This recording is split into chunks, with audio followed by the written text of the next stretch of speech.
তিনি আল্লাহ পাক সে লকব আমাদের দিয়েছেন।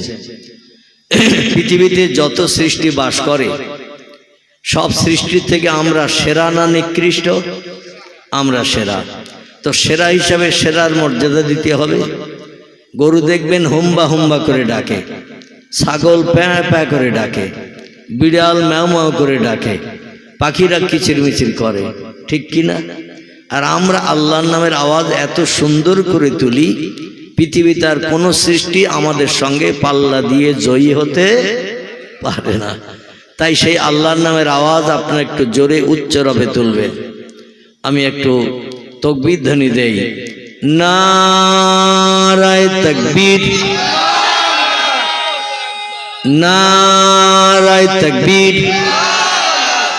বাৎসরিক মহান ইসলামী জলসা, বাৎসরিক মহান ইসলামী জলসা, অনাগত পীর সাহেব দয় কেবলা, অনাগত পীর সাহেব দয় কেবলা, গ্রামবাসীগণ, গ্রামবাসীগণ, মজলিসের বসে থাকা শ্রোতা মণ্ডলীগণ, ওলামায়ে কেরাম, পীর সাহেবগণ এবং সমস্ত মুসল্লি মাতব্বর মহল্লার সমস্ত এলাকাবাসীগণ, নারায়ে তাকবীর।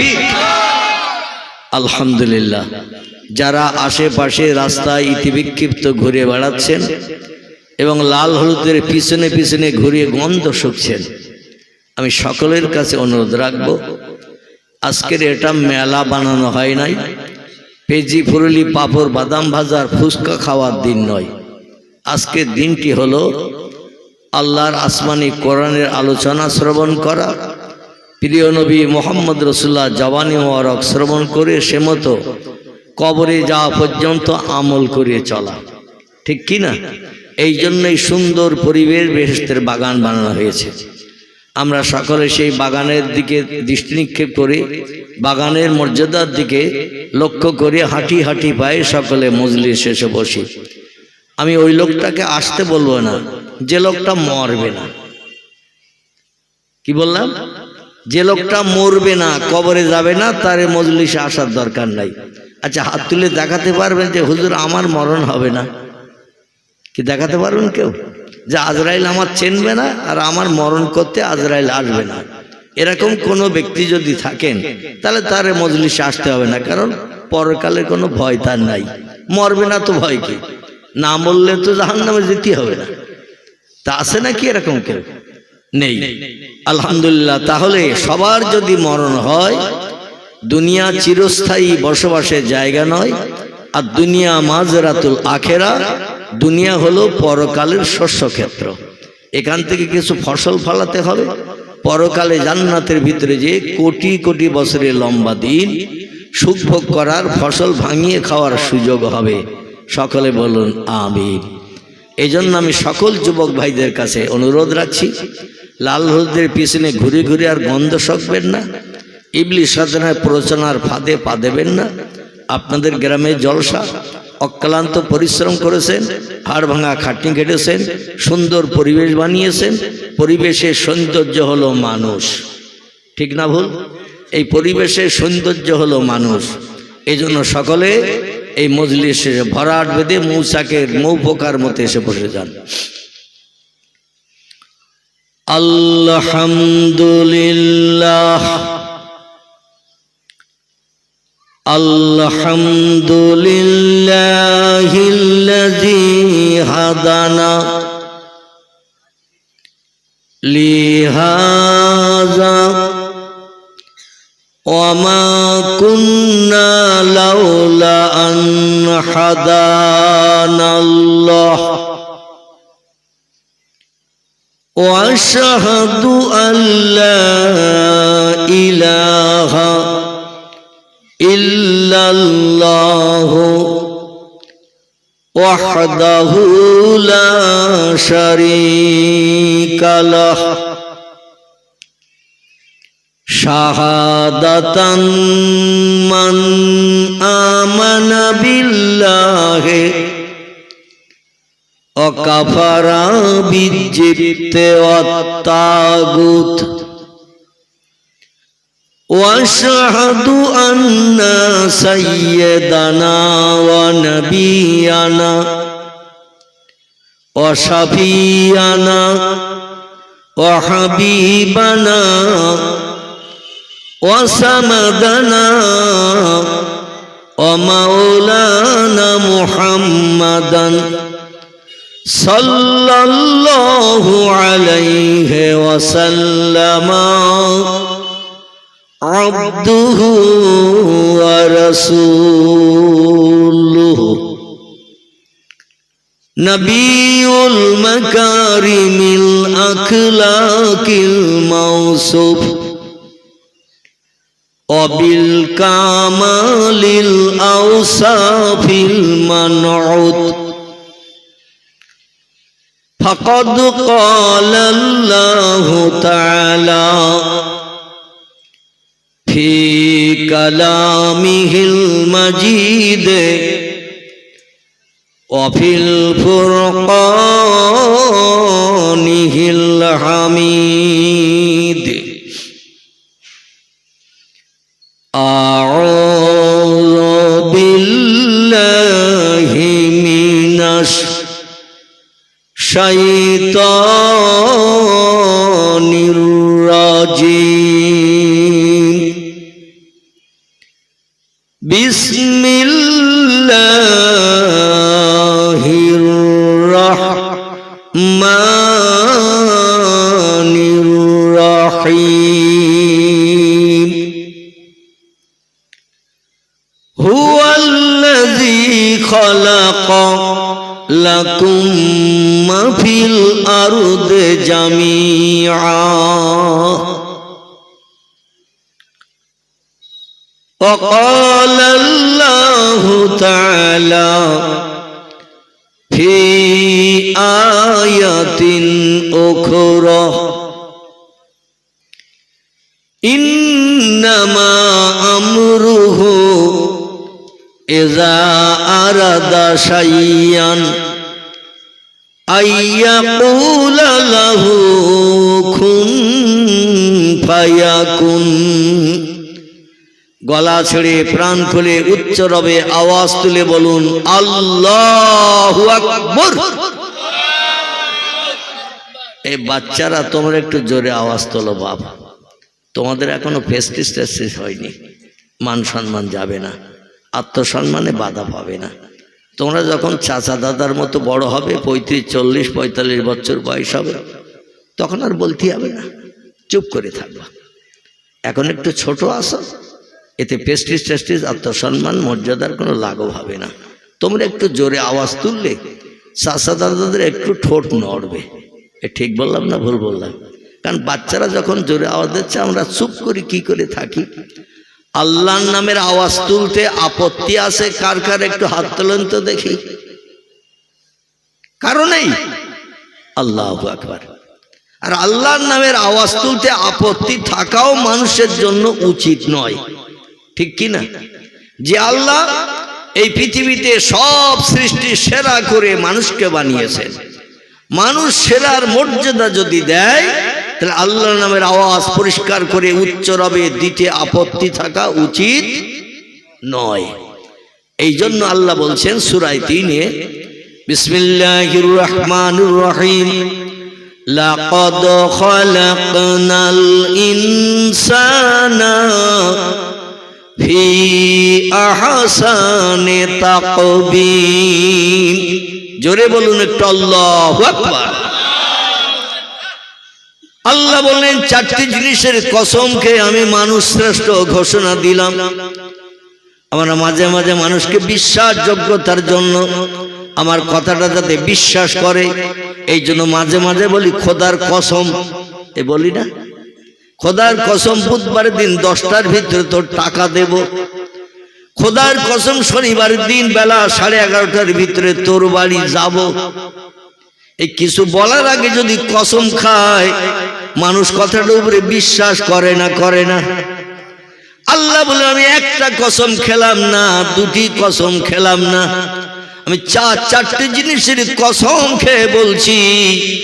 যত সৃষ্টি পৃথিবীতে আছে বাঘ, ভল্লুক, হাতি, সিংহ, গন্ডার, ইঁদুর, কুকুর, বিড়াল, সাপ, বিচ্ছু, ব্যাঙ, মাছি, মশা, পিপিলিকা, কীট পতঙ্গ, জীবজন্তু, যা কিছু চোখে দেখতে পাও, যা কিছু চোখে দেখতে পাও না, সব সৃষ্টির ভিতরে আমি মানুষকে সেরা করে বানিয়েছি। আল্লাহ বলেন আমি 3 ফলের কসম খেলাম, জয়তুনের কসম খেলাম, তুর পাহাড়, সিনাই পাহাড়ের কসম খেলাম, মক্কার পবিত্র শহর কাবা শরীফের চাতওয়ালের কসম খেলাম। এই 4টি জিনিসের কসম খেয়ে বলছি, লাকাদ খালাকনাল ইনসানা ফি আহসানি তাকবীম। সমস্ত সৃষ্টির ভিতরে সেরার মর্যাদা দিয়ে সর্বশ্রেষ্ঠ হিসাবে বিবেচিত করে একটা সৃষ্টিকে আমি পৃথিবীতে পাঠিয়েছি। সেই সৃষ্টির নাম হলো ইনসান। কি নাম? আরবিতে যারে বলা হয় ইনসান, ইংরেজিতে রে বলা হয় ম্যান, বাংলায় রে বলা হয় মানুষ জাতি। আল্লাহ বলেন মানুষ ছাড়া কোনো সৃষ্টি আমার কাছে শ্রেষ্ঠ নয়।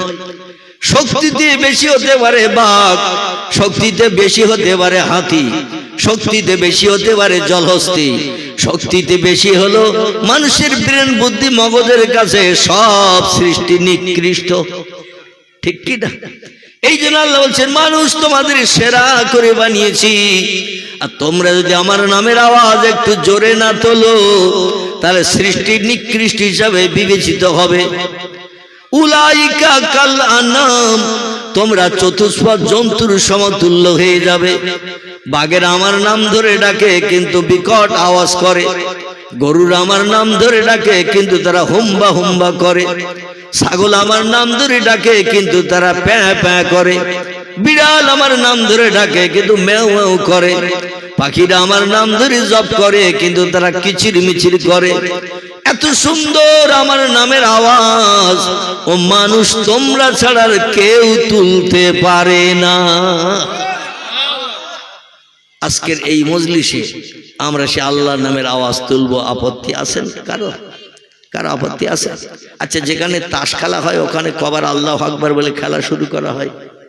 তাস খেলা হয় যেখানে, মেমের ঘাড়ে গোলাম, গোলামের উপরে বিবি সাফায় না, ওখানে কবার আল্লাহু আকবার বলার পরে তারপর খেলা শুরু হয়। আচ্ছা, যেখানে ক্যারাম বোর্ড খেলা হয়, ক্যারাম বোর্ড এধারে গুটি ওধারে, ওধারে গুটি এধারে, এভাবে ঠেলি ঠেলি দেয় না? আচ্ছা, কবার আলহামদুলিল্লাহ বলে খেলাটা শুরু হয়? একটু কথা বলেন। একবার হয়। এইটা তো আমি শুনতে চাচ্ছি আপনাদের মুখ দিয়ে। আর এই আপনারা মুখ দিয়ে যেটা বলবেন, আল্লাহর অগণিত ফেরেশতা এই কোরআনে মজলিস উপলক্ষে এখানে আসমান থেকে অবারিত বারিত হয়ে এখানে আগমন করে মজলিস ভরিয়ে ফেলেছেন। জোরে বলুন সুবহান। আমরা কিছু সৃষ্টি চোখে দেখতে পাই না, কিন্তু কোরআন হাদিসের আলোকমালায় বিশ্বাস করতে হয়। আল্লাহর ফেরেশতা আমরা দেখতে পাই, কিন্তু ফেরেশতা আছে না নাই? ফেরেশতা আছে। আচ্ছা, জিনেদের আমরা দেখতে পাই, কিন্তু জিন আছে না নাই? আল্লাহ কোরআনে বহু জায়গায় জিনের নাম উল্লেখ করেছেন এবং বলেছেন পৃথিবীতে সেরা জাতি করে 2টি জাতি বানিয়েছি। একটার নাম হলো জিন জাতি, আগুন দিয়ে বানানো, একটির নাম হলো ইনসান, মানুষ জাতি, কাদামাটি দিয়ে বানানো। এই জন্য মানুষ তাদের দেখতে পাবে না, তবে তারা মানুষের থেকে বেশি পৃথিবীতে বসবাস করছে। তারা মানুষের থেকে বেশি বসবাস করছে, আমরা তাদের দেখতে পাই না। ঠিক কি না? সাগরের পানির তলায় কত জীবজন্তু চড়ে বেড়ায়, উপর থেকে নজর করলে দেখতে পাওয়া যাবে। তাই বলে নাই বলে আমরা কি ধারণা করব? আল্লাহ এত মাথা গরম নয়, নাউজুবিল্লাহ। পৃথিবীতে যেখানে জায়গা বেশি সেখানে সৃষ্টি কম, আর যেখানে জায়গা কম সৃষ্টি বেশি। আল্লাহ কি মাথা গরম করে নাউজুবিল্লাহ এরকম কিছু বানিয়েছেন? আল্লাহর জ্ঞান সব সৃষ্টির থেকে বেশি না কম? আল্লাহ বলছেন অমা উতিতুম মিনাল ইলমি ইল্লা কালিলা। ও মানুষ, তোমাদের মগজে যে জ্ঞান, যে জ্ঞানের মাধ্যম দিয়ে ক্যালকুলেটর মেশিন বানিয়েছো, কম্পিউটার বানিয়েছো, রিমোট কন্ট্রোল বানিয়েছো, স্যাটেলাইট বানিয়েছো, ইন্টারনেট বানিয়েছো, উপগ্রহ বানিয়েছো, চন্দ্রযান বানিয়েছো, পাতাল রেল বানিয়েছো, রেডিও বানিয়েছো, ভিডিও বানিয়েছো, ভিসিআর বানিয়েছো, কোল্ড স্টোর হিমঘর বানিয়েছো, পাতাল রেল বানিয়েছো, তোমরা টেলিভিশন যন্ত্র বানিয়েছো। ও মানুষ, তোমরা এই পৃথিবীতে ছোট্ট এক মোবাইল মেশিন বানিয়ে দুনিয়ার সিনেমা হলগুলো পর্যন্ত অকেজ করে দিয়েছো। এখন আর সিনেমা হলে মানুষ যায় না, কারণ প্রত্যেকটি মানুষের পকেটে পকেটে সিনেমা হল ভরা। ঠিক বললাম না ভুল বললাম? প্রত্যেকটি মানুষের পকেটে এখন সিনেমা হল ভরা। লাইনে দাঁড়িয়ে টিকিট কেটে নারী পুরুষের ছবি দেখতে যাওয়ার কোনো দরকার নাই। মোবাইল বার করে একটু টাচ করলেই ন্যাংটা নারী ন্যাংটা পুরুষ বার হবে না? হবে না? আমাদের বসিরহাটে 3টি বড় বড় সিনেমা হল ছিল। বর্তমানে যে একটু খোঁজ নিয়ে দেখবেন 2টি ভাঙা হয়ে গেছে, আর একটা ভাঙার তোড়জোড় চলছে। একটি সিনেমা হলের নাম ছিল ফাল্গুনী। কি নাম বললাম? ফাল্গুনী। ফাল্গুনী ভেঙে চুরমার করে নতুন ব্যবসার চিন্তা ভাবনা মালিক নিচ্ছে। একটি বড় সিনেমা হল ছিল, নাম ছিল তার দেবযানী। বসিরহাট স্টেশনের কাছে ময়লা খোলা জায়গাটির নাম, সেটাও ভেঙে চুরমার করে দিয়ে নতুন ব্যবসার জন্য বিল্ডিং বানানো হচ্ছে। বসিরহাট থেকে বারাসাত রোড দেগঙ্গা বলে একটি জায়গা আছে, দেগঙ্গা নাম শুনেছেন? ওই দেগঙ্গা বাজারের আগে রাস্তার ডান হাতে, মেন রোডের ডান হাতে একটা সিনেমা হল ছিল, নাম ছিল তার তারা তারা। সেটাও পর্যন্ত ভেঙে মালিক জায়গা ক্লিয়ার করে নতুন ব্যবসার জন্য বিল্ডিং বানাচ্ছে। ভবিষ্যতে আর একটাও থাকবে না, কারণ পকেটে পকেটে এখন সিনেমা হল ভরে গেছে। শুধু একটু টাচ করলেই সঙ্গে সঙ্গে ন্যাংটা নারী ন্যাংটা পুরুষ বেরিয়ে যাচ্ছে। এগুলো সব বিজ্ঞানীদের মগজের ফসল, ঠিক কি না? আল্লাহ বলে এত কিছু বানিয়েছো তোমরা, তাই বলে ধারণা করো না আমার থেকে তোমাদের জ্ঞান বেশি। এ ধারণা যেন করিও না। ওমা উতিতুম মিনাল ইলমি ইল্লা কালিলা। তোমাদের মগজের জ্ঞানের মাধ্যম দিয়ে যা কিছু বানিয়েছো, আগামী তো তোমরা বানাবে নিত্য নতুন যন্ত্র। আমেরিকা, জাপান, জার্মানির বিজ্ঞানীরা রিসার্চ করছে কোরআন নিয়ে। কি নিয়ে? যত কিছু বিজ্ঞানীরা বানিয়েছে সব আল্লাহর পাক কালাম কোরআনের ফসল। আর একটু জোরে হবে না? যদি বলেন হোয়াট ইজ দ্য ডকুমেন্ট, তাহলে একটা ছোট্ট তথ্য দেই। ভারতের এক হিন্দুর ঘরের কীর্তি সন্তানের লোকটির নাম হলো ডক্টর মানবেন্দ্রনাথ রায়, যিনি অক্সফোর্ড বিশ্ববিদ্যালয় থেকে MA ফার্স্ট ক্লাস ডিগ্রি অর্জন করে ভারতের জমিনে ফিরে এসেছিলেন। উচ্চ শিক্ষিতের তালিকায় তার যার নামটা এখনো পর্যন্ত লেখা আছে, লোকটির নাম ডক্টর মানবেন্দ্রনাথ রায়, যিনি ইংরেজি ভাষার পোকা। কথা বললেই তিনি ইংরেজি ছাড়া কথা বলতে পারেন না, ইংরেজিতে এত অভ্যস্ত। তিনি একটি তথ্য দিয়েছেন আমাদের কোরআন সম্পর্কে। ডক্টর মানবেন্দ্রনাথ রায় বলছেন, learning from the Muslim Europe become the leader of modern civilisation. একটু চিল্লায়ে বলুন মারহাবা। ভারতের উচ্চ শিক্ষিত হিন্দু ভাইদের ঘরের কীর্তি সন্তান। সত্য কথা তিনি গোপন রাখেন নাই, সত্য কথাটা পুস্তকের পৃষ্ঠায় ফাঁস করে দিয়ে দিয়েছেন, মানুষ যাতে এই তত্ত্বটা নিয়ে কোরআনের ভালোবাসা প্রেম একটু হৃদয়ে বেশি বেশি করে তৈরি করে। জোরে বলুন একটু মারহাবা। এই ভারতের হিন্দু ভাইদের ঘরে আর একজন কীর্তি সন্তানের নাম বলি। লোকটির নাম হলো ডক্টর রামনারায়ণ শাস্ত্রী। কি নাম বললাম? ডক্টর রামনারায়ণ শাস্ত্রী। রিসার্চ করে যিনি ডক্টর উপাধি পেয়েছেন।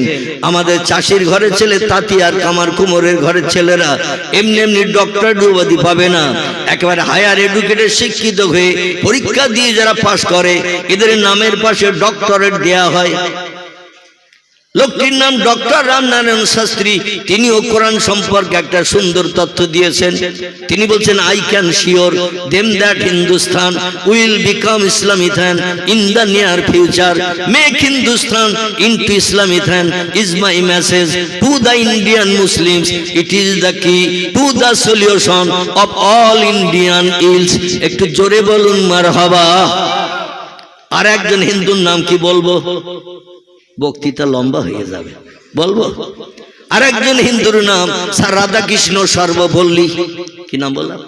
স্যার রাধা কৃষ্ণ সর্বপল্লী মানুষ যারে দেখলেই স্যার বলে বলে ডাকতেন। আচ্ছা, স্যারের মর্যাদা পায় কারা? স্কুলে যারা শিক্ষক হয় তারা, ঠিক কি না? যারা স্কুলে শিক্ষকতা করে, ছাত্রদের মগজ ধোলাই করে জ্ঞান ভরিয়ে দেয়, এদের স্যার বলে বলে ডাকা হয়। এনার নামের পাশে সার্টিফিকেট এসেছে স্যার রাধাকৃষ্ণ সর্বপল্লীও। তিনিও কোরআন সম্পর্কে একটি তথ্য দিলেন ইতিহাসে, কিয়ামত পর্যন্ত মুছবে না। জোরে বলুন একটু মারহাবা।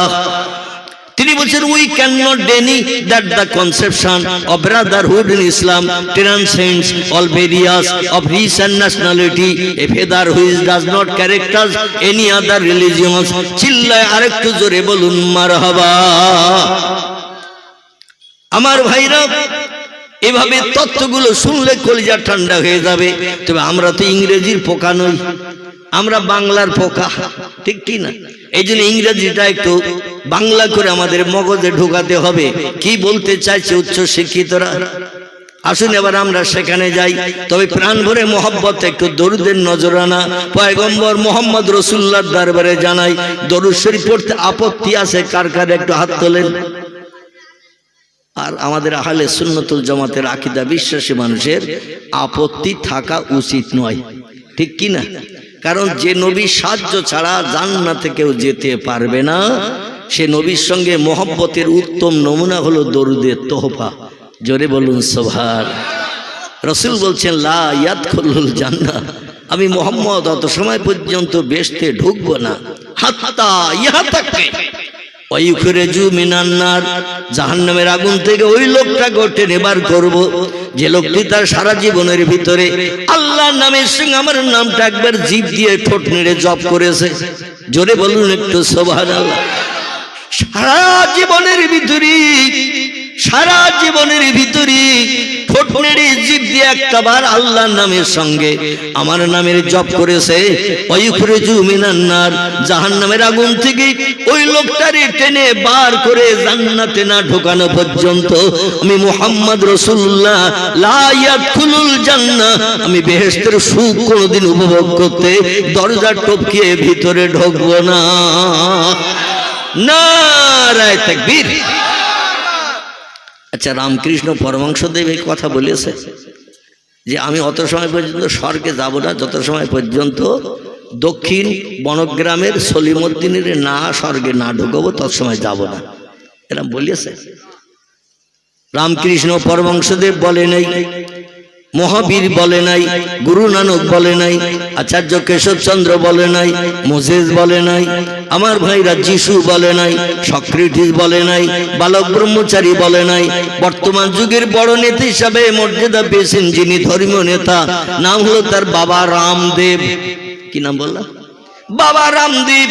তিনি হাজার ওষুধপত্র আবিষ্কার করেছেন, মানুষকে সেবন করিয়ে রোগ মুক্তির চিন্তা ভাবনা নিয়েছেন, হাজার এক্সারসাইজ ব্যায়াম শিখিয়েছেন। এই ব্যায়ামটা করো, তোমরা দেখবে রোগ থেকে মুক্তি পাবে, ওষুধ খেতে হবে না। বলেনি? রামদেব ব্যায়াম শিখিয়ে দিয়েছেন। কিন্তু তিনি কি বলেছেন?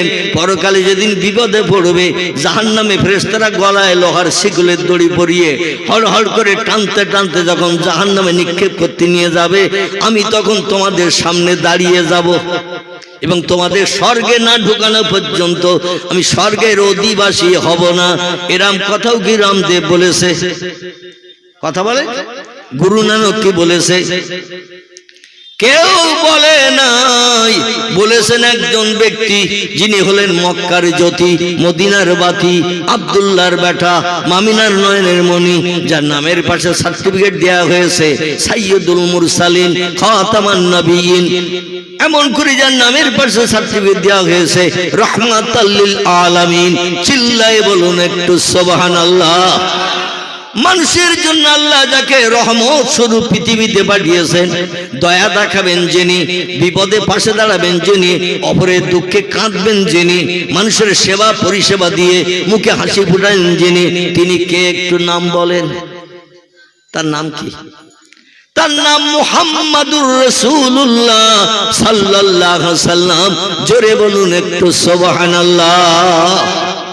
সেই নবী বলছেন আমার উম্মতির ভিতরে কোন একজন ব্যক্তি হিসাব নিকাশের পরে জাহান্নামের অনলগ্নি কুণ্ডে যদি দগ্ধ হয়, আমি মুহাম্মদ অত সময় পর্যন্ত জান্নাতে ঢুকবো না, হুর গেলে মানদানি আনন্দ ফুর্তি করব না, জান্নাতের ভিতরে ভালো নাজ নেমাত ভক্ষণ করব না, তত সময় পর্যন্ত আমার উম্মতির ভিতরে নাম লেখা ওই লোকটি জাহান্নামের আগুনে দগ্ধ হবে। ওয়ায়ুখরিজু মিনান নার, আগুন থেকে তারে টেনে বাইরে বার করে আল্লাহ জান্নাতে না ঢোকানো পর্যন্ত আমি জান্নাতের সুখ উপভোগ করব না। জোরে বলুন একটু সুবহানাল্লাহ। এই জন্য শিখ ধর্মগুরু, যার নাম হলো মিস্টার গুরু নানক, কি নাম বললাম, শিখেদের ধর্মীয় নেতা যিনি, যার নাম হলো মিস্টার গুরু নানক, তিনি একটি তথ্য দিয়েছেন ইতিহাসের পৃষ্ঠায়। বইটির নাম হলো হযরত মুহাম্মদ সাল্লাল্লাহু আলাইহি সাল্লাম সম্পর্কে অমুসলিম মনীষীদের বাণী। লেখকের নাম ডক্টর আফাজুল্লাহ রোমেন আফাজ। আমি বইয়ের নাম, লেখকের নাম বললাম। আমার ভাইরা লাইব্রেরি থেকে বইটি কালেকশন করে ঘরে যখন সময় পাবেন বসে বসে পড়বেন, কলিজা ঠান্ডা হয়ে যাবে। সকলে বলুন আমিন। গুরু নানক বলছেন, সাধু সমাজকারক ব্রাহ্মণ গাজী পীর ও কুতুবগণ অশেষ উপকার করাইতে পারবেন যদি তারা ইসলামের নবীর প্রতি একটু ভক্তি ভরে দরুদ শরীফ পাঠান। আর একটু জোরে হবে না? নারায়ে তাকবীর। কি তত্ত্ব দিয়েছেন আর একটা বার শুনুন, কারণ একবার শুনলে মগজে অ্যাটেস্ট হবে না, অ্যাডজাস্ট হবে না, মগজে মিল করা যাবে না। আর একবার শুনুন, তিনি বলছেন সাধু সমাজকারক ব্রাহ্মণ গাজী পীর ও কুতুবগণ অশেষ উপকার করাইতে পারবেন যদি তারা ইসলামের নবীর প্রতি একটু ভক্তি ভরে দরুদ শরীফ পাঠান। গুরু নানক বলে নাই সময় সুযোগ হাতে পেলে রামকৃষ্ণ পরমহংসদেবের নামের জপ জিকির করিও, সময় সুযোগ হাতে পেলে মহাবীরের নামে তসবিহ পড়িও, সময় সুযোগ হাতে পেলে আচার্য কেশবচন্দ্রের নামের জপ জিকির করিও। এ কথা গুরু নানক বলে নাই, নিজের সম্পর্ক কোনো তত্ত্ব দেন নাই। তিনি বলছেন সময় সুযোগ যদি হাতে পাও ইসলামের নবী মুহাম্মদ রাসূলুল্লাহর মহব্বতে একটু বেশি বেশি করে দরুদ শরীফ পড়ে নাও। যেদিন পাশে কেউ দাঁড়াবে না সেদিন দাঁড়াবেন কে? অনেকে বলে আল্লাহ দাঁড়াবে। আমি যখনই বলি যে পাশে সেদিন কেউ, যেদিন কারো পাশে দাঁড়াবে না সেদিন পাশে দাঁড়াবেন কে? অনেকে বলেন আল্লাহ দাঁড়াবে, কিন্তু আসলে কি তাই? আল্লাহ হাসরের মাঠে কাহার নাম নিয়ে, জব্বার নাম নিয়ে মিজাজ গরম করে গাম্ভীর্য আওয়াজ দিয়ে বিচার শুরু করবেন। কে সাদা, কে কালো, কে ধনী, কে গরিব, কে শেখ, কে সৈয়দ পাঠান, আবার কে নিম্ন বংশ পরিচয়, বেল্লা হাফসির মতো। এটা আল্লাহ দেখবেন না, আল্লাহ দেখবেন শুধু আমল। কি দেখবেন? হাদিস শরীফে, তিরমিজি শরীফে পয়গম্বর সাল্লাল্লাহু আলাইহি ওয়াসাল্লাম জানিয়েছেন, শস্য দানা পরিমাণ কারো উপরে বাড়তি বোঝা আল্লাহ মিজানের দাড়ি পাল্লায় চাপাবেন না। যে যতটা আমল নিয়ে হাসরে হাজির হবে সেটাই মিজানের দাড়ি পাল্লায় দুই দিকে চাপানো হবে। একদিকে সব পুণ্য চাপানো হবে, আর একদিকে পাপ বোধি চাপানো হবে। যেদিকে মনিকাটা ঝুঁকে যাবে সেই লোকটি সেই জায়গার অধিবাসী হবে। সব পুণ্য যদি বেশি হয় লোকটি হবে চির জান্নাতি। আর যদি পাপের পাল্লা ভারী হয়ে যায়, মদের ব্যবসা করেছে, মদ খেয়েছে, সুদের ব্যবসা করেছে, সুদ খেয়েছে, সিনেমা যাত্রায় গিয়েছে, তাসের আড্ডায় বসেছে, মিথ্যা কথা বলেছে, চুরি ডাকাতি ছিনতাই করেছে, গরিব এতিমের হক ফাঁকি দিয়ে খেয়েছে, আল কবি কবি হাফ শতক জমি বাড়িয়ে নিছি, এখানে অবশ্য এরকম কোনো লোক নেই। কোদাল নিয়ে গেলে ক্ষেতের মাঝখানে ঘাসটা যা থাকে থাক, ও শুধু আলির গোড়ায় ঘপা ঘপ চালাচ্ছে। শেষ একদিন আমিন ডেকে মেবে দেখা গেল আল ছিল ওখানে, সে আল এসেছে এখানে, মানে শুধু আল কোপানের কাজ ছাড়া আর কোনো কাজ নেই। এখানে অবশ্য লোক নেই, আছে নাকি? হ্যাঁ আছে। আসলে শিয়াল সব জায়গায় ডেকেছে, ঠিক কি না? শিয়াল সব জায়গায় ডেকে গরিব এতিমের হক ফাঁকি দিয়ে খেয়েছে।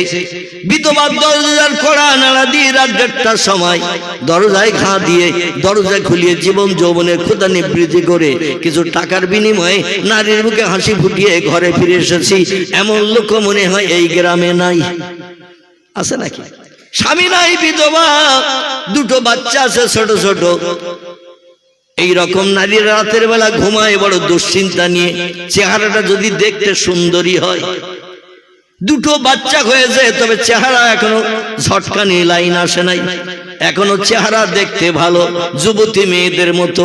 অনেক মেয়েদের ধাত ভালো হয়, 2, 3, 4টা বাচ্চা হলো, দেখলে মনে হয় এখনো বাচ্চা হয়নি। আছে না কিছু মেয়ে? আবার কিছু মেয়ে আছে বিয়ের আগে দেখতে অপূর্বা সুন্দরী ছিল, পটল চড়া চোখ ছিল, নাকটা একটু লম্বা কাটিমে ছিল, মাথার চুলগুলো ঢেউ খেলানো ছিল, গালটা একটু শর্ট মার্কা ছিল, মৃগেল মাছের গালের মতো। আমার ভাইরা, চেহারার কাটিং দেখতে সুন্দরী ছিল। বিয়ের আগে যে কোনো লোক দেখলেই মনে মনে চিন্তা করতে এই মেয়েটা বিয়ে করতে পারলে হতো। কিন্তু আমি তো রিক্সা চালাই, ভ্যান চালাই, মেয়েটার বাবা তো 4 তলার মালিক। হাজার স্বপ্ন দেখলো, আশা করলো, আমার নসিবে তো জুটবে না। তবে সুযোগ সুবিধা যদি ভবিষ্যতে কোনোদিন পাই, জীবনে শখ মিটাতেও ছাড়বো না। জোরে বলুন একটু নাউজুবিল্লাহ। এইরকম সুন্দরী রূপবতী যুবতী মেয়ে বিয়ে শাদী হয়েছে 3 বছর। ক বছর? 3 বছর বিয়ে হয়েছে, 2 বছরের মাথায় একটা বাচ্চা হয়েছে। দেখবেন অধিকাংশ মেয়েদের বাচ্চা হয়ে যাওয়ার পরে আগে যে বিয়ের আগে চেহারা সৌন্দর্য ছিল, বাচ্চা হওয়ার পরে ওই সৌন্দর্য থাকে। দেখবেন সৌন্দর্য ঘেবো পেয়ারার মতো অনেকের হয়ে যায়। কি পেয়ারা বললাম? ঘেবো পেয়ারা, বাদুড়ে খাওয়া, ওই রকম ঘেবো মার্কা হয়ে যায়। কিছু মেয়েদের ধাত ভালো, তারা বাচ্চা হলেও সুন্দরী থাকে। কিছু মেয়েদের ধাত খারাপ, বাচ্চা হয়ে গেলে চেহারার সৌন্দর্য একেবারে হাফ হাফ হয়ে যায়। বিয়ের আগে ওজন ছিল 62 কেজি, আর একটা বাচ্চা হওয়ার পরে ওজন হয়েছে 27 কেজি। মাথার চুল যেমন লম্বা ছিল বিয়ের আগে, একটা বাচ্চা হওয়ার পরে চুলের কাটিং হাফ হাফ হয়ে গেছে। জোরে একটু আকাশে মেঘলা দেখলে মেয়েটা বাইরে বার হয় না, ঝড়ে আবার আমারে উড়িয়ে নিয়ে যায় কিনা। আমার ভাইরা, আল্লাহ পাক বলছেন তোমার জীবন যৌবন 2 দিনের জন্য, চিরদিন থাকবে না, থাকবে না। আর কিছু নেকড়ে বাগমার কাছে গন্ধ শুকে শুকে বেড়ায়, সুযোগ পেলেই সদ্ব্যবহার করতে যায়। স্বামী মারা গেছে 2টি বাচ্চা রেখে, রাতের গভীরে দরজায় ঠকা মারছে। বলে কে দরজায় ঘামাচ্ছ? বলে আমি অমুকের বেটা এসেছি, 3 তলা বাড়িওয়ালা, 4খানা গাড়ি রয়েছে, বাজারে বড় 2খানা দোকান রয়েছে, আমি এসেছি। বলে কি খবর? বলে আর থাকতে পারি না, তোমার চিন্তায় রাত্রে ঘুমাতে পারি না, এই জন্য এসেছি তোমার সঙ্গে একটু সাক্ষাতে। তবে ফিরি ফিরি সাক্ষাৎ করব না, তোমার সংসারের ভবিষ্যতের দায়িত্ব নিলাম আমি। জোরে বলুন একটু নাউজুবিল্লাহ। আমার ভাইরা, আবার কত ব্যক্তির প্রাণ নাশ করে তার ব্যবসা বাণিজ্য কেড়ে নেওয়ার জন্য কত ব্যক্তি উৎপেতে রাস্তার ধারে ড্রেনের ওপাশে বসে থাকে। যেই বাজার থেকে দোকান বন্ধ করে বাড়ি যাবে, সঙ্গে সঙ্গে লাভ মেরে নেকড়ে বাঘের মতো তরবারি দিয়ে কল্লা দ্বিখণ্ডিত করে রাস্তায় ফেলে রাখবো। পরের দিন তার সময় সম্পত্তি অর্থবিত্ত সব আত্মসাতের চিন্তা ভাবনা নেব।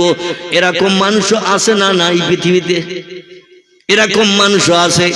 আল্লাহ বলেন বান্দা, একটা নারীরে বিধবা বানালে, ছোট্ট 2 বাচ্চারে এতিম বানিয়ে দিলে, দুনিয়ার সংসার জীবনে সুখভোগের জন্য আমার কাছে একদিন তোমাদের আসতেই হবে। সুম্মা ইলাইহি তুরজাউন, আমার কাছে তোমাদের ফিরে আসতেই হবে, কোনো সন্দেহ নাই। আর আসলেই কিন্তু চুলচেরা বিচার হবে। কোন একটা মানুষ বিধর্মী হলো প্রাণ নাশ করলে সঙ্গে সঙ্গে লোকটা কাফের হয়ে যায়। কি হয়? মুসলমান মারতে হবে না, কোন ভিন ধর্মাবলম্বী তারে যদি প্রাণ নাশ করে বিবি বাচ্চারে বিধবা এতিম বানান, আল কতলুন আল মাকতুলুন ফিন্নার। হাদিস শরীফে পয়গম্বর বলছেন আল্লাহ তাকে চির জাহান্নামী বানিয়ে দেবেন। জোরে বলুন একটু সুবহানাল্লাহ। এই সব জায়গায় সুবহানাল্লাহ বলা যাবে? সব জায়গায় সুবহানাল্লাহ বলা যাবে। ভালো খুশির খবর শুনলে সুবহানাল্লাহ, যেখানে দুঃখের খবর, খারাপ খবর, সেখানে বলতে হবে নাউজুবিল্লাহ। কি বলতে হবে? নাউজুবিল্লাহ বলতে হবে। আমার ভাইরা, আমি আপনাদের কাছে যে কথাটি বলছিলাম, আল্লাহ পাক হাসরের মাঠে কাহার নাম নিয়ে, জাব্বার নাম নিয়ে, রাগান্বিত মেজাজ নিয়ে বিচার শুরু করবেন। যখন নবী পয়গম্বরেরাও পর্যন্ত আল্লাহর সামনে যেতে ভয় করবেন, এত মেজাজ গরম করে আল্লাহ বিচার শুরু করবেন। আল্লাহ, আমার দুনিয়ায় বাস করেছো 87 বছর, আমার নেমার জায়গা জমির ফল ফসলাদি খেয়েছো তুমি, এই 87 বছর ধরে আমার দুনিয়ায় ঘর বেঁধে বসবাস করেছো, বিবি বাচ্চা নিয়ে, যুবতী সুন্দরী স্ত্রী নিয়ে জীবন যৌবনে খোদানে বৃদ্ধি করেছো। আর মুয়াজ্জিন দৈনন্দিন 5 বার করে মসজিদের মাইকে আযান ধ্বনি দিয়েছেন, আল্লাহু আকবার, আল্লাহু আকবার। এখানে বোধহয় এরম দেয় না, দেয় আযান দেয় নাকি? আল্লাহু আকবার। পৃথিবীর সব মসজিদে এই আযান ধ্বনি ওঠে না? ওঠে না? যখন আযান হয়, কিছু যুবক আছে চালাক মার্কা, ও কম্বলে একটা মুড়ি দিয়ে থাকলে শীতের সময় যেই আযান শুরু হয় তার উপরে আর 3খানা চাপিয়ে দেয়, যাতে 4টে কম্বল ফুড়িয়ে যেন মুয়াজ্জিনের আযান কানে না যায়। 4খানা মুড়ি দেয়। আল্লাহ বলছেন হাইয়া আলাস সালাহ। এ তত্ত্ব আমি আযানের জন্য দান করেছি। নামাজের জন্য ধাবিত হও, নামাজের জন্য ঘর ছাড়ো, বিবি ছাড়ো, বিছানায় লাথি মারো, মসজিদে এসে অ্যাটেন্ড করো, জামাতে হাজির হয়ে যাও। হাইয়া আলাল ফালাহ। ওই নামাজের ভিতরে তোমাদের কল্যাণ আছে, উপকার আছে, লাভ আছে। জামাতে মসজিদ ইমামের পিছনে দাঁড়িয়ে যাও, নামাজ পড়ে ঘরে ফেরার আগে তোমার বাড়িতে আমি সোনায় সোহাগা বানিয়ে দেব। জোরে বলুন একটু সুবহানাল্লাহ।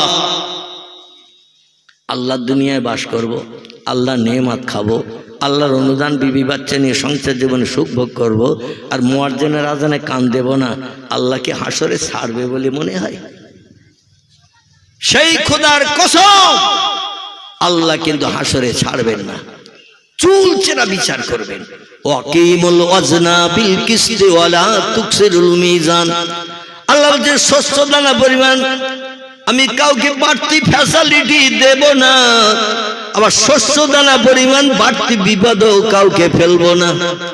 যে যেমনটা আমল নিয়ে আসবে আমলের প্রতিদান হাতে হাতে দিয়ে দেব। আর ফেরেশতাদের বলবো, ও ফেরেশতারা, এই বান্দা জাহান্নামী হয়ে গেছে, এর গলায় লোহার শিকলের দড়ি পরিয়ে হড় হড় করে টানতে টানতে জাহান্নামে নিক্ষেপ করো।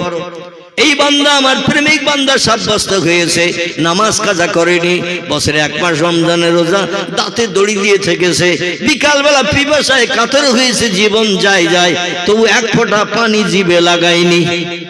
এই বান্দা রমজানের রোজা রেখে মদ খায়নি, সুদের ব্যবসা করেনি, মিথ্যা কথা বলেনি, চুরি ডাকাতি করেনি, ফাইসি গল্প গুজব করেনি, মুখ খারাপ করেনি। এই জন্য তার আমল নামার থলিতে আমি ওহদ পাহাড় সম কয়েকটি পাহাড়ের সব আমি দান করে দিয়ে মিজানের দাড়ি পাল্লা সবের পাল্লা ভারী করে দিয়েছি। এরে নিয়ে যাও, নূতন জামাইয়ের মতো কদর করে নিয়ে যাও, জান্নাতের দরজায় যে ওকে জান্নাতি ঢুকিয়ে দিয়ে দাও।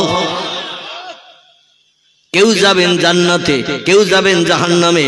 হিসাব নিকাশ শেষ হয়ে যাবে, হাসরের মাঠ খালি হয়ে যাবে। কতদিন লাগবে তাম পৃথিবীর সব দেশের মানুষের বিচার করতে? একটা আইডিয়ার মতো একটা সময় মেয়াদের কথা বলেন তো দেখি। হাসরের মাঠে বর্তমান পৃথিবীতে 256টা দেশ। কটা বললাম? একটু কথা বলেন। 256টা দেশ বর্তমান পৃথিবীতে, গুগল সার্চ করে দেখবে। কিছুদিন আগে ছিল 228টি।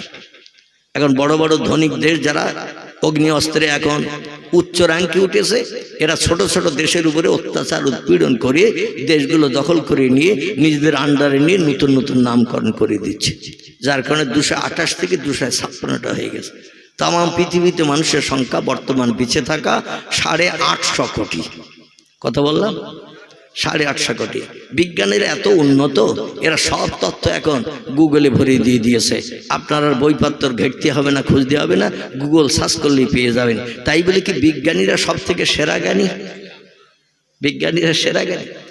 আল্লাহ বলছেন এমন কিছু আছে অতীতকালের বিজ্ঞানীরা সে সম্পর্কে তথ্য দিতে পারেনি। বর্তমান কালের বিজ্ঞানীরাও তথ্য দিতে পারবে না, ভবিষ্যৎকালে নাতি নাতকুল আন্ডা বাচ্চা যারা আসবে তারাও সে সম্পর্কে অবগত হতে পারবে না। আমার ভাইরা, আমরা যেটা দেখতে পাই না সেটা দেখতে পায় কে? আমরা যেটা শুনতে পাই না সবার আগে শুনতে পায় কে? আমরা যে কাজটা তাড়াতাড়ি করতে পারি না সে কাজটা সবার আগে করতে পারেন কে? তিনি যেমন পারেন ভবিষ্যতেও পারবেন না, বুড়ো হয়ে যাবেন। আমরা এখান থেকে 20, 30, 40 বছর আগে যৌবনাত্ম যুবক ছিলাম। এখন আমাদের বয়স বেশি হওয়ার কারণে বৃদ্ধর কোটায় চলে গেছি। চলতে গেলেও আমি অধম, আমার এখন কারো সাপোর্ট ধরতে হয়। মানে কঠিন অসুস্থতা বেমারিতে ছিলাম, কম বেশি আপনারা জানেন। 3 বছর কাল আমি কিডনি রোগে আক্রান্ত ছিলাম।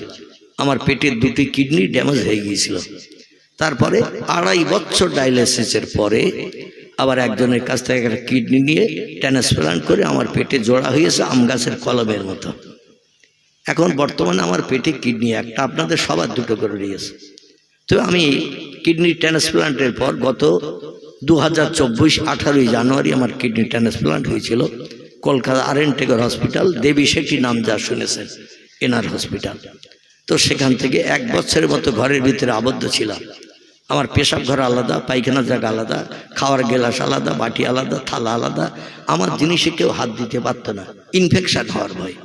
এত সেফটির ভিতরে থাকতে হয়েছে এই দীর্ঘদিন।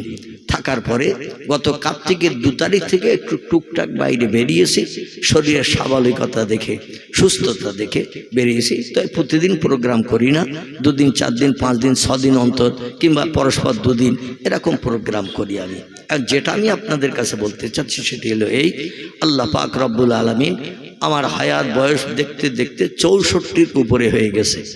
আচ্ছা, 25 বছরের বয়সে যেমন ছিলাম, এই 64-র পরে 1000 ওষুধপত্র খেলেও কি সেরকম হওয়া যাবে? যাবে না। বার্ধক্যকাল আমাদের উপনীত হয়। এখন আমরা যখন বুড়ো হয়ে গেলে শরীরে পার্টস আদি অকেজ হয়ে যায়, আমরা তখন পটল তুলি, মরিয়ে যাই। আচ্ছা, আল্লাহ তো এরকম মরবে তো নাকি? আল্লাহু আকবার।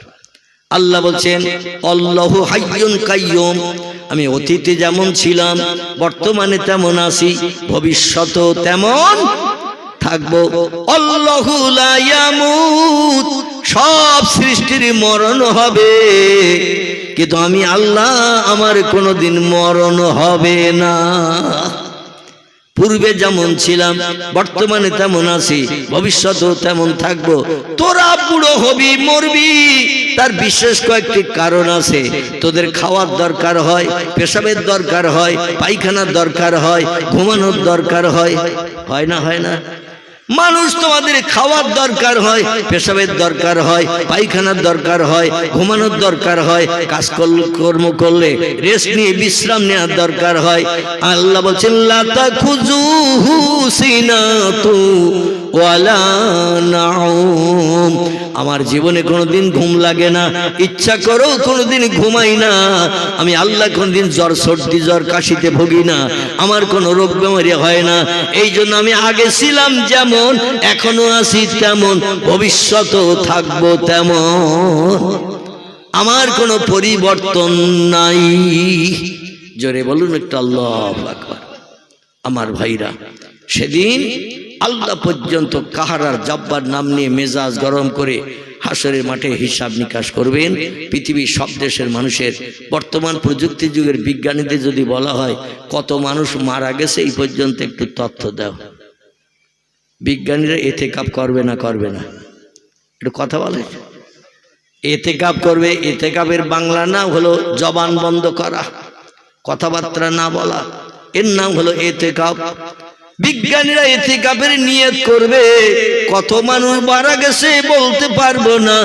তাহলে আবার একটা প্রশ্ন যদি করা হয়, ভবিষ্যতে কত মানুষ জন্ম নেবে ওটা একটু বলো। তাদের খাবার দাবারের চিন্তা ভাবনা অ্যাডভান্স করিয়ে যায়। বিজ্ঞানীরা এখানেও এতেকাপ করবে না? করবে না? আগামীতে কত মানুষ জন্ম নেবে আমার বাপ ঠাকুর দাদা বলিনি, আমিও বলতে পারছি না, ভবিষ্যৎ নাতি নাতকুর তারাও বলতে পারবে না।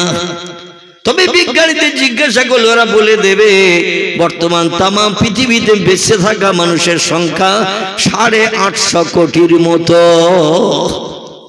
এই তথ্যটা দিতে পারবে। আল্লাহ বলছেন কত মারা গেছে ওটা আমি জানি, আগামীতে কত আন্ডা বাচ্চা জন্ম নেবে সেটাও জানি, বর্তমানে কোন দিন কার মরণ হবে আমি আল্লাহ সেটাও জানি। আমার কোনো অগোচরে কিচ্ছু নাই। জোরে বলুন একটু সুবহান। সে আল্লাহ হাসরের মাঠে সেদিন কোনো ব্যক্তির পাশে দাঁড়াবেন না। নবী বলছেন সেদিন সব মানুষের হিসাব নিকাশ একটা দিনে শেষ করা হবে। কটা দিনে? একটা দিনে শেষ করা হবে। একটা দিন আমরা কত ঘন্টায় গুনি? একদিন ক ঘন্টায় গুনি? 24 ঘন্টা। আলহামদুলিল্লাহ। দেখবেন ট্রেন স্টেশনে যাবেন, ওখানে কিন্তু 12 ঘন্টার ঘড়ি নাই। আমার হাতে যে ঘড়িটা 12 ঘন্টা, 12-র পরে একটা, ঠিক না ভুল? একটার পরে দুটা। কিন্তু ট্রেন স্টেশনে যেয়ে দেখবেন 24 ঘন্টার দিন, 12-র পরে 13, 13-র পরে 14, 14-র পরে 15, এইভাবে 24 পর্যন্ত গণনা করা হলে একটা দিন পরিপূর্ণ হয়। আমার ভাইরা এয়ারপোর্টে যাবেন, ওখানেও দেখবেন 24 ঘন্টার ঘড়ি। রিজার্ভ ব্যাংকে যাবেন, ওখানেও দেখবেন 24 ঘন্টার ঘড়ি। এই 24 ঘন্টা একটা দিন গণনা হয়। হাফ ডে হাফ নাইট, অর্ধেক দিন অর্ধেক রাত, দুটো মিলে একটা। ঠিক আছে তো নাকি? এই দুটো মিলে একটা। এখন এই তাম পৃথিবীতে কত মানুষ মরে গেছে কেউ বলতে পারে না, আগামীতে কত জন্ম নেবে তাও বলতে পারে না।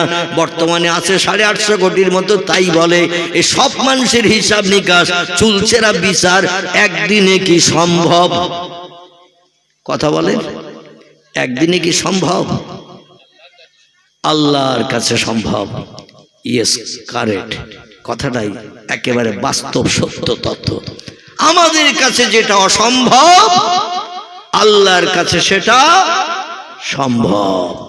আল্লাহ বলছেন তবে দিনটা তোমাদের এই দুনিয়ার 24 ঘন্টা দিন করা হবে না, সেদিন একটা দিন করা হবে। একটু গাডার টানলে লম্বা হয় না? গাডার গাডার মিষ্টির প্যাকেটে এধার দিয়ে ওধার একটা দেয় না, যাতে মিষ্টি না বেরিয়ে যায়। কোনো দোকান থেকে মালটাল নিলে ঠোঙার ভিতরে ভরে দেখবেন একটা গাডার লাগিয়ে দেয়, যাতে খুলে বেরিয়ে না যায়। আচ্ছা, এই গাডারটা দেখতে এরকম ছোট মতো কিনা, একটু টানলে আবার এতটা লম্বাও করা যায় কিনা? গাডার টানলে যেমন লম্বা হয়, আল্লাহ বলছেন সেদিন দিনটারে একটা দিন আমি টেনে গাডার মার্কা লম্বা করে দেব। আমরা টানলে যখন লম্বা হয়, আল্লাহ টানলে লম্বা হবে না? হবে না? ইন্নামা আমরুহু ইজা আরাদা শাইয়ান আইয়াকুলা লাহু কুন ফায়াকুন। আল্লাহ বলছেন আমি যখন কোনো বিষয়ে কোনো হুকুম করি, ইজা আরাদা শাইয়ান, কোনো কিছু তৈরি করার পরিকল্পনা ইচ্ছা প্রকাশ করি, আইয়াকুলা লাহু, আমার জবান দিয়ে শুধু একটু বলি কুন হ ফায়াকুন, সঙ্গে সঙ্গে সেটা হয়ে যায়। কোনো কিছু বানাতে তৈরি করতে 1 সেকেন্ডের জায়গায় 2 সেকেন্ড সময়ে কোনোদিন আমি আল্লাহ আমার লাগে না। আল্লাহ বলছেন সেদিন একটা দিনের ভিতরে হিসাব শেষ করে দেব। অতীতকাল থেকে নিয়ে ভবিষ্যৎ কাল পর্যন্ত যত মানুষের আনাগোনা পৃথিবীতে হবে, সব মানুষকে আমি কবর থেকে উঠাবো, শাসনের চিতা থেকে উঠাবো। বাঘের পেটে কারো কবর হলে সেখান থেকে বার হবে, কুমিরের পেটে কারো কবর হলে সেখান থেকে বার হবে, সাগরের পানির তলায় পচে গেলে মাটির সঙ্গে মিশে গেলে সেখান থেকেও বান্দাকে বার করব। সুম্মা ইলাইহি তুরজাউন, সবাইকে আমার কাছে ফিরে আসতে হবে, রেহাই নাই, রেহাই নাই। তবে শোনো, সেদিনকার দিনটা একটু গাডার মার্কা লম্বা করে তোমাদের একদিনে হিসাব নিকাশ শেষ করব, হাসরের মাঠের খতম করব। নবী বলছেন 50 আলফা সানা মিম্মা তাউদ্দুন। ও পৃথিবীর মানুষেরা তোমরা শোনো, যেভাবে দিন গণনা করো ঘন্টার মাধ্যম দিয়ে, ওইভাবে তোমরা ঘন্টা গুনতে থাকবে। 50,000 বছরের লম্বা একটা দিন বানাবো, আর একই দিনে হিসাব নিকাশ শেষ করে নেব। একটু জোরে বলুন নারায়ে তাকবীর। আল্লাহ পারবেন তো? যদি বলেন আল্লাহ পারবে না, সঙ্গে সঙ্গে ঈমান বরবাদ। সঙ্গে সঙ্গে লোকটি বেঈমান হয়ে যাবে।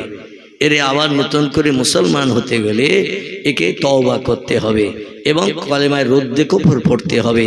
ওই অবস্থায় মারা গেলে আল্লাহর কোরআনের বিরুদ্ধে, পয়গম্বরের হাদিসের বিরুদ্ধে কোনো মন্তব্য করলে সঙ্গে সঙ্গে লোকটা কাফের সাব্যস্ত হয়।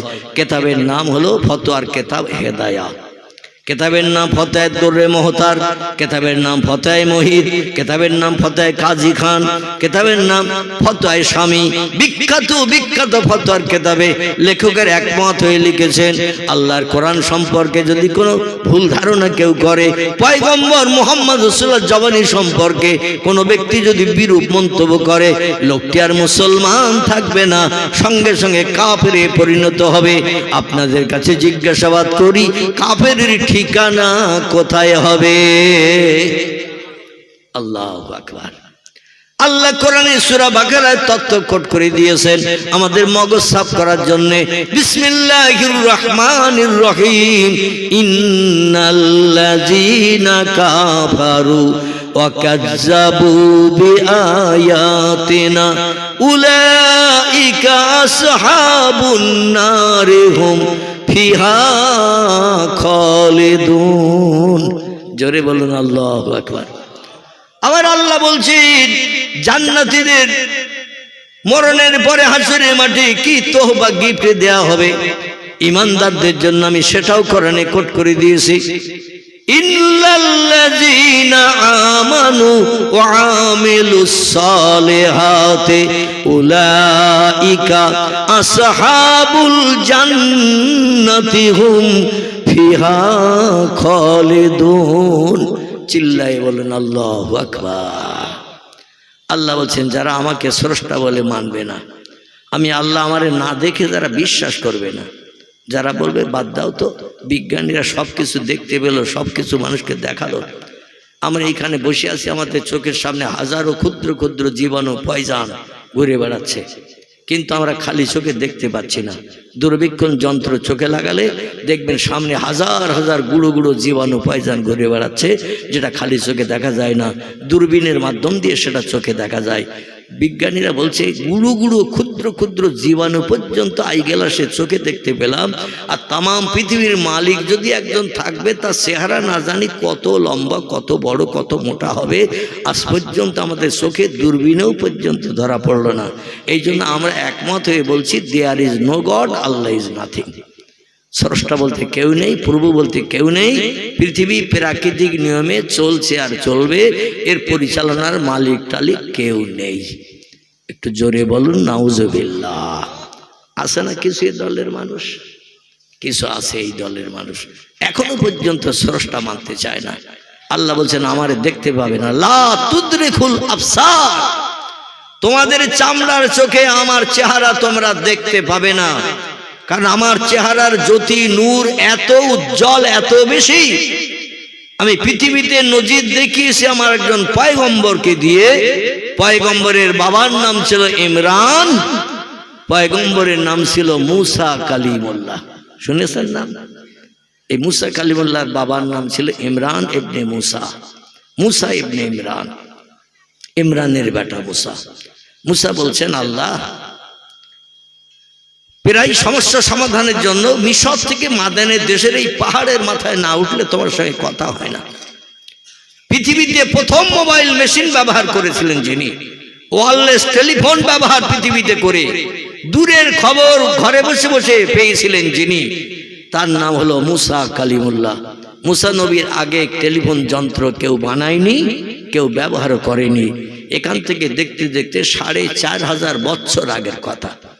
কতদিন বললাম? ৪৫০০ বছর আগের কথা। বিজ্ঞানের বাপ, বিজ্ঞানের দাদা, পরদাদা, তারা তখন কেউ জন্ম নেয়নি, সেই সময়কার কথা। যা কিছু বিজ্ঞানীরা বানিয়েছে সব কোরআনের ফসল। জোরে বলুন সুবহান। এই জন্য আল্লাহ কোরআনের ২২ পারার শেষে একটি সূরা কোট করে দিয়েছেন। সূরাটির নাম হলো সূরাতুল ইয়াসিন। কি নাম বললাম? সূরা ইয়াসিন। আল্লাহ বলেন, ইয়াসিন ওয়াল কুরআনিল হাকীম। জোরে বলুন আল্লাহু আকবার। আল্লাহ বলছেন আমার মহব্বতের ইয়াসিন, বিশ্ব নবীর গুণবাচক নাম। নবীর আচার ব্যবহার আখলাক চরিত্র এত সৌন্দর্যমণ্ডিত ছিল, এত পবিত্র ছিল, এত উত্তম ছিল। নবীজির আচার ব্যবহার আখলাক চরিত্র কথাবার্তা শুনে আল্লাহ খুশিতে বাগবাগ হয়ে নবীর নতুন নতুন গুণবাচক নাম ধরে ধরে ডেকেছেন। একটি নাম হলো ইয়াসিন, একটি নাম ধরে ডেকেছেন তাহা, একটি নাম ধরে ডেকেছেন মুজাম্মিল, একটি নাম ধরে ডেকেছেন রাহমাতাল লিল আলামিন। নিজে 8 দিন পেটে পাথর বেঁধে রেখে দিয়েছেন খেজুরের ডাটা চিকানো দড়ি দিয়ে। 8 দিন না খাওয়া অনাহারা, আর একদিনের একজন ক্ষুধার্ত এসেছে, তাও ইহুদি, মুসলমান নয়। নবী তাকে খেতে দিতে পারছে না বলে চোখের পানিতে বুক ভাসিয়ে ভাসিয়ে কাঁদছেন। ইনি হলেন রাহমাতাল লিল আলামিন। জোরে বলুন একটু সুবহানাল্লাহ। ইহুদি ডেকে বলছে, মোহাম্মদ, যার বাড়ি গেছি সে বলল ঘরে খাবার নাই। তখন আমি বললাম, আমি কি না খেয়ে অনাহারা হয়ে মারা যাব? তারা সবাই এক বাক্যে বলল, মোহাম্মদের বাড়ি যাও। মোহাম্মদ কোনোদিন কোনো ভিক্ষুক এতিম সাইলকে ফিরিয়ে দেয় না, কারণ মোহাম্মদ রাসূলুল্লাহ কোরআনকে বাস্তব জেনে রূপদান করে পৃথিবীর মানুষকে দেখায়। কোরআনে আল্লাহ বলছেন, লেমা তাকুলুনা মা লা তাফালুন। হাবিব, ওই উপদেশের কথা মানুষকে কোনোদিন যেন তুমি বলিও না যে কাজটা তুমি আগে করো না। তুমি আগে করে দেখাও। তোমার ওই কাজ করা দেখলে মানুষ সে কাজ করতে শিখবে। তুমি যদি হঠাৎ উপদেশ দাও ভালো ভালো মিষ্টি কথা, রসগোল্লার রসের মতো, ও কথা মানুষ শুনবে না, বলবে ও মদ খায় আর মদ খেতে নিষেধ করছে, ও সুদের ব্যবসা করে আর নিজে বলছে সুদ খেয়েও না। শুনবে লোক? বলে তুমি আগে ঠিক হও। বলবে না? বলবে না? তুমি আগে ঠিক হও। আল্লাহ বলেন, হাবিব, উপদেশ দিয়ে মানুষকে যদি সুপথের পথিক বানাতে চাও, তাহলে তুমি আগে সেই কাজটা করে দেখাও। মানুষ তোমার ওই কাজ করা দেখলে তারা ওই কাজ করতে অভ্যস্ত হবে, শিখবে। জোরে বলুন একটু সুবহানাল্লাহ।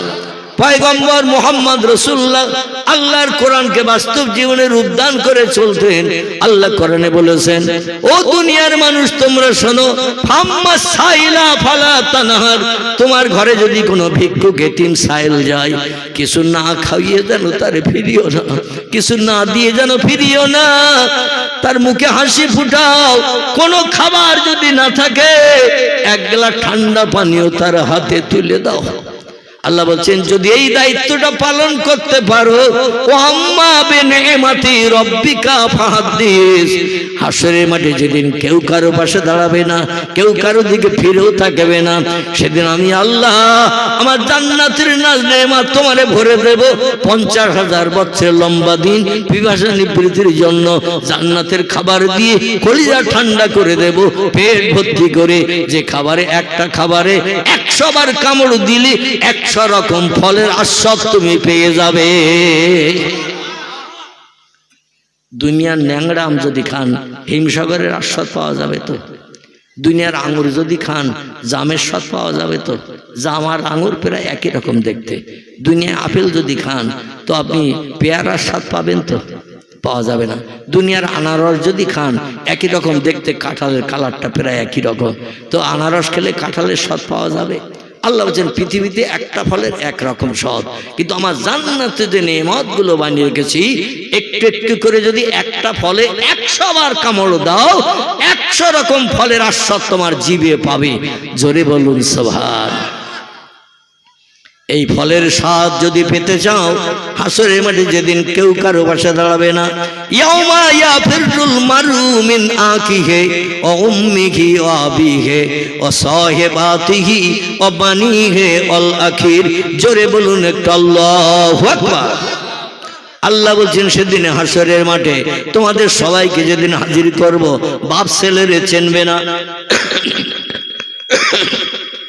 ছেলে বাপের চিনবে না, মা মেয়ের কাছে পরিচয় দেবে না, মেয়ে মার কাছে কোনো পরিচয় দেবে না, ভাই বোনের কাছে পরিচয় দেবে না, বোন ভাইয়ের কাছে পরিচয় দেবে না, বন্ধু বন্ধুর দিকে ফিরেও পর্যন্ত তাকাবে না।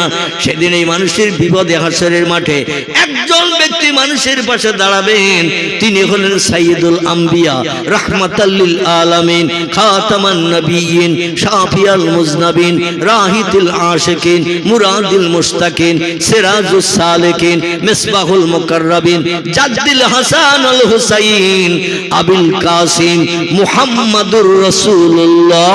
প্রাণ ভরে বলুন সাল্লাল্লাহু আলাইহি ওয়াসাল্লাম। আল্লাহ সেদিন কোন বান্দার মুখের দিকে ফিরে তাকাবেন না, রহমতের নজরে তাকাবেন না, সেদিন আল্লাহ তাকাবেন ওই মিজানের দাড়ি পাল্লার মণিকাটার দিকে। কি আমল করে এসেছো, মণিকাটা যেদিকে যাবে সেই দিককার খোরাক তুমি বনবে, সেখানকার অধিবাসী বনবে। কারো শস্য দানা পরিমাণ বাড়তি ফ্যাসিলিটি দেব না, শস্য দানা পরিমাণ বাড়তি বিবাদও ফেলবো না। যে যেমন আমল নিয়ে দুনিয়া থেকে আসবে আমলের প্রতিদান হাতে হাতে পাবে। আল্লাহর গাম্ভীর্য মেজাজ দেখে পয়গম্বরেরাও পর্যন্ত আল্লাহর সামনে যাবে না। জোরে বলুন একটু সুবহানাল্লাহ। সেদিন একজন যাবেন, তিনি হলেন আমাদের পয়গম্বর, আমাদের রাহবার কামলিওয়ালা, নাম তার মুহাম্মদ রাসূলুল্লাহ। আল্লাহ ডেকে বলবেন, হাবিব আমি বিচার শুরু করার আগে আপনাকে প্রথম জান্নাত হালাল বানিয়ে দিলাম। আপনি জান্নাতে না ঢুকলে আমি বিচার শুরু করতে পারছি না। জান্নাতে ঢুকে যান, হুর গেলে মানদিন আনন্দ ফুর্তি করে। 23 বছরের কলেমার জিন্দিগি, কত ঘাত প্রতিঘাত খেয়েছেন, কত অত্যাচার উৎপীড়ন নির্যাতন পেয়েছেন, কত পাথর খেয়ে গিয়ে সারাটি সোনার বরণ দেহ রক্তে জামা কাপড় ভিজিয়ে লাল করে দিয়ে দিয়েছে। তাইবের পাহাড়ের কিনারায় বর্ষার পানির মধ্যে এত পাথর মারল আপনার উপরে, বেহুশ হয়ে 4 ঘন্টা পাহাড়ের কিনারায় বেহুশ হয়ে পড়ে থেকেছেন। ও হাবিব, এই জন্য আপনার আমি সূর্যের রৌদ্রে হাসরের মাঠে দাঁড় করতে চাই না। আপনি আগে জান্নাতে ঢুকে যান, জান্নাতে না ঢুকলে বিচার শুরু করব না। নবী বলবেন, আল্লাহ আমি যদি জান্নাতে যে হুরগেলেমানদের নিয়ে আনন্দ ফুর্তি করি, কারণ আপনি জান্নাতের হুরগেলেমানদের এত সুন্দর সৌন্দর্যময় চেহারা বানিয়ে দিয়েছেন, মানুষ দেখলে আর কোনো খেয়াল তার থাকবে না। হুরুম মাকসুরাতুন ফিল খিয়াম ফিহিন্না খায়রাতুন হিসান। আল্লাহ এত সুন্দর রূপবতী যুবতী নারী বানিয়ে জান্নাতে রেখেছে, বান্দা একটাবার চেহারার দিকে তাকালে আর কোনো খেয়াল তার আসবে না। এই রকম যুবতী সুন্দরী 18 বছরের হুরগেলেমান একটা বেটা ছেলেকে পরিবেশন করা হবে, তওবা দেওয়া হবে 70টা করে। তিরমিজি শরীফের হাদিস।